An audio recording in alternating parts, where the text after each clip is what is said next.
Kung may isang bagay na hindi tinuturo sa parenting books, ito yun. Paano mo mamahalin ang anak mo kahit ikaw mismo ang nauubos sa mga pagkakamali niyang hindi naman niya sinasadya? Paano mo ipapaliwanag sa sarili mo na hindi ka masamang magulang kahit araw-araw mong tinatanong kung saan ka nagkulang? Ito ang kwento ko. Isang inang guro ng isang anak na tila laging sinusundan ng aberya. Ako si Mara, 37 years old, isang public school teacher sa isang maliit pero mataong bayan sa may Quezon Province. 16 years na akong nagtuturo. Sanay na ako sa ingay ng classroom, sa kalat ng papel, sa sigawan ng mga batang sabik matuto. Sanay na ako sa gulo. Akala ko. May isa akong anak na babae, si Micah, 13 years old. Kung titignan mo siya, wala kang makikitang kakaiba. Payat, mahiyain, laging nakapusod ang buhok. Hindi palaaway, hindi bastos, hindi sumasagot ng pabalang. Sa bahay, siya ang tipo ng batang bugulatin ka na lang tapos na ang assignment bago mo pa siya paalalahanan. Siya yung batang marunong magligpit ng higaan, marunong maghugas ng pinggan nang hindi binabasag ang kahit ano, marunong magsabi ng po at opo kahit walang nakatingin. Pero ewan ko ba, kapag lumalabas kami, parang may sariling isip ang tadhana. Hindi dahil masama siyang bata, hindi dahil pabaya siya, kundi dahil parang bawat hakbang niya sa labas ng bahay ay may kasamang alanganin. Parang may invisible na kamay na nagtutulak siya papunta sa aberya. Masakit man aminin bilang isang ina at bilang isang guro na sanay magpayo sa iba, pero oo, kapag kasama ko ang anak ko sa labas, ako mismo ang kinakabahan. At ngayong taon, 3 beses kong sinubukang magpanggap na normal lang. 3 beses kong pinilit ang sarili kong sabihing, okay lang to, bata lang siya. 3 beses din akong umuwi na parang may batong nakadagan sa dibdib ko. Inimbitahan ako ng kumare kong si Janet sa binyag ng bunso niya. Simple lang sana. Isang misa, konting salo-salo pagkatapos. Ayokong iwan si Micah sa bahay, kaya isinama ko siya. Nakasuot siya ng simpleng bestida, maayos ang buhok, tahimik habang lumalakad papasok ng simbahan. Tahimik sa loob, solemn, amoy kandila at bulaklak, punong-puno ng mga bisita. Umupo ka lang sa tabi ko, anak. Mahinang bilin ko. Tumango siya. Hindi ko alam kung ilang minuto ang lumipas nang bigla kong marinig ang mahinang bulungan ng mga tao sa likod. Paglingon ko, nabangga ni Micah ang isang bisita. Hindi ko alam kung paano nangyari. Isang iglap lang. Isang maling hakbang. Isang sandaling napatingin ako sa altar. Natapon ng hawak na juice ng bisita diretso sa suot niyang puting damit. Puting-puti. Parang slow motion sa paningin ko ang lahat. Ay, pasensya na po talaga. Sunod-sunod kong sinabi habang hinahawakan ng braso ng anak ko. Nanginginig ang boses ko. Ngumiti ang bisita pero alam mo yung ngumiting pilit? Yung halatang pigil ng inis? Sige lang po, sabi niya. Pero kita sa mata ang pagkainis. Gusto kong lamunin ako ng lupa. Matapos ang misa, hindi na siya sumama sa kainan. Umuwi agad.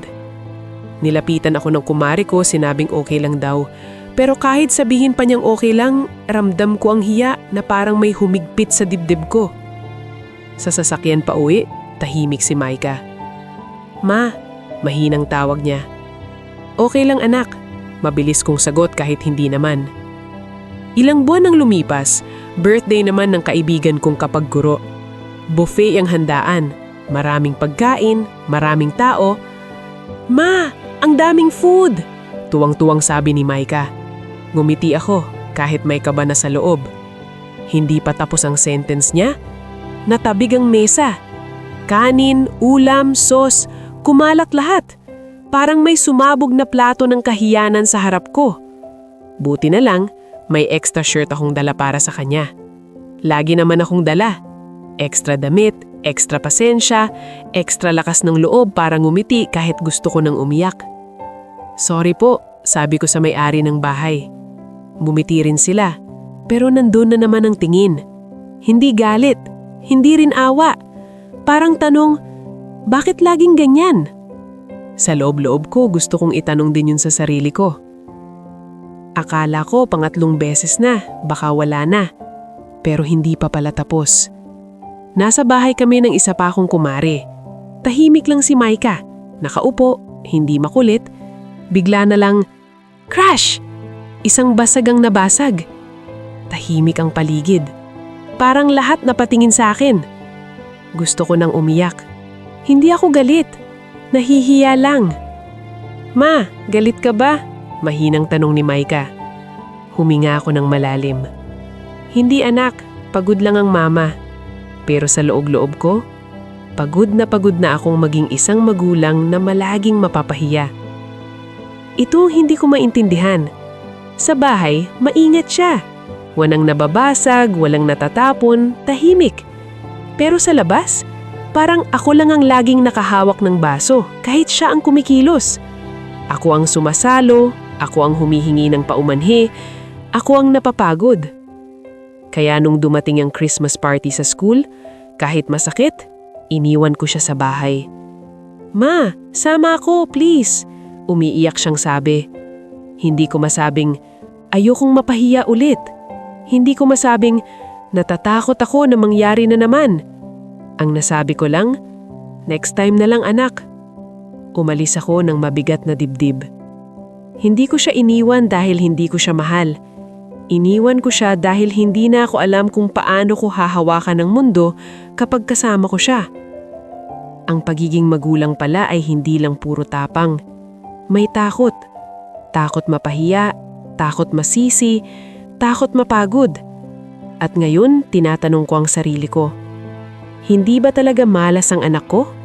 O ako lang ang magulang na napapagod dahil sa ganitong sitwasyon, habang ang anak ko tahimik lang. Umaasang isang araw ay hindi na ako matatakot isama siya sa mga lakad ko. Mara, kung mababasa mo man ito o kahit sinong magulang na nakaka-relate, una sa lahat, gusto kong sabihin ito ng malinaw at diretsyo. Hindi ka masamang ina. Hindi ka palpak. Hindi ka nagkulang magmahal.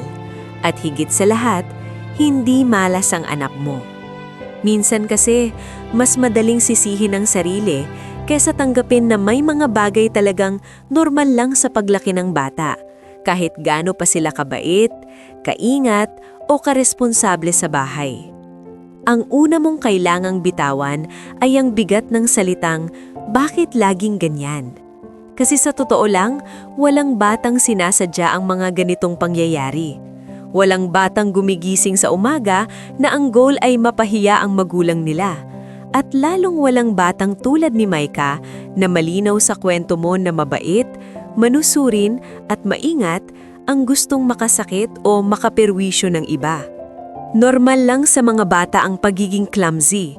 Normal ang matabig, makabasag, makabangga. Kahit pa sabihin nating 13 years old na siya. Ang coordination ng katawan, ang awareness sa paligid, ang confidence sa labas ng bahay, lahat yan ay hinihinog pa. Hindi linear ang growth ng bata. May mga batang maaga ang maturity sa academics at behavior, pero late naman sa physical confidence sa crowded or unfamiliar places, at walang mali doon. Bilang guro, sanay kang makita ng iba't ibang klase ng bata. Pero bilang ina, mas mabigat kasi anak mo ang nakataya. Hindi grades, hindi classroom, kundi emosyon, hiya, at takot mo bilang magulang. Natural lang na mapagod ka. Natural lang na mahiya. Natural lang na matakot ka na maulit na naman. Hindi ka mahina dahil doon. Tao ka. Pero dito, kailangan maging honest tayo, Mara. May punto sa kwento mo na mas masakit kesa sa mga natapong juice o basag na baso, at iyon ay nang iniwan mo siya sa bahay. Hindi kita huhusgahan. Naiintindihan ko kung bakit mo ginawa yun. Ginawa mo yun hindi dahil ayaw mo sa anak mo, kundi dahil pagod ka na sa bigat ng mata ng ibang tao. sa mga tingin na hindi naman sinasabi ng direkta pero ramdam na ramdam, sa mga ningiting pilit, sa mga katahimikan pagkatapos ng aberya. Pero tandaan mo ito ha, mas mabilis gumaling ang hiya ng magulang kesa sugat sa puso ng bata. Hindi man niya sinabi, ramdam ni Micah yon. Ramdam niya na hindi siya isinama hindi dahil busy ka, kundi siya ang problema ayon sa pakiramdam niya. At iyan ang delikado. Kasi kapag ang bata ay nagsimulang maniwala na siya ang dahilan ng takot ng magulang niya, doon nabubuo ang guilt na hindi niya naman dapat pasan. Gusto kong idiin ito. Hindi kailangan ni Micah ng perpektong nanay. Kailangan niya ng nanay na hindi natatakot sa kanya. At oo, kailangan din nating sabihin ang isang bagay na madalas hindi sinasabi sa parenting posts. Hindi lahat ng bata ay graceful sa labas ng bahay, at hindi rin obligasyon ng magulang na ipaliwanag iyon sa lahat. Hindi mo kailangan mag-explain sa mundo kung bakit may natapon, may nabasag, may nabangga. Hindi mo kailangan i-justify ang anak mo. Isang pasensya na po ay sapat na. Hindi mo kailangang dalhin pa uwi ang hiya na parang kasalanan mo ito bilang ina.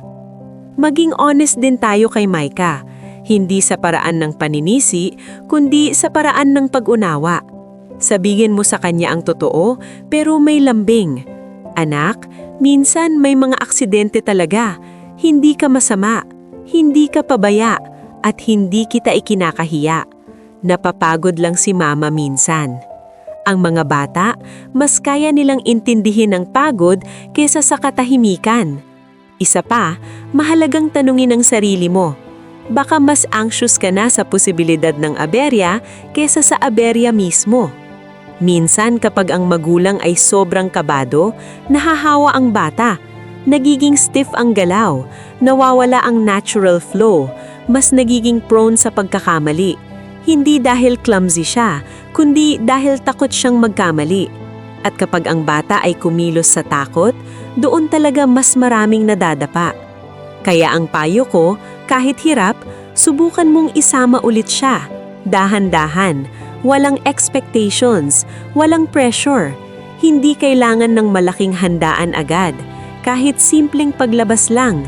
At kapag may nangyari ulit, dahil oo, posible pa rin mangyari, huminga ka, ayusin, umuwi, hindi katapusan ng mundo. Hindi rin kailangan ipakita na okay lang kung hindi naman talaga okay. Ang mas mahalaga ay ipakita na magkasama kayo kahit hindi perpekto ang sitwasyon. At panghuli, ito ang gusto kong iwan sa iyo. Ang mga pagkakamaling ginagawa ng bata ay hindi sukatan ng pagkatao nila, at lalong hindi ito sukatan ng pagiging magulang mo. Hindi malas si Micah, hindi siya sumpa, hindi siya problema na kailangan itago sa bahay. Siya ay batang nagkakamali, tulad ng lahat ng bata, at ikaw ay ina na napapagod, tulad ng maraming ina. Normal ang mga ganitong pagkakamali sa bata, kaya huwag kang mag-overthink. Huwag mong hayaan ang hiya ng ilang minuto ay maging distansya ng ilang taon sa relasyon ninyo.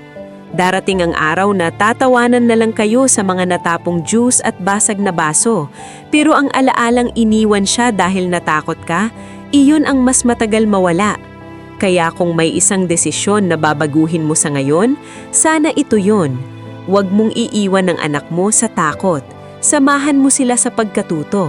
Hindi mo kailangan maging matapang palagi. Kailangan mo lang maging present.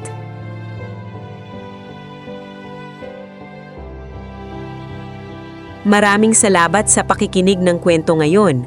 Kung may reaction or suggestion kayo, ay pwede niyong i-comment sa ibaba at promise na babasahin namin yan.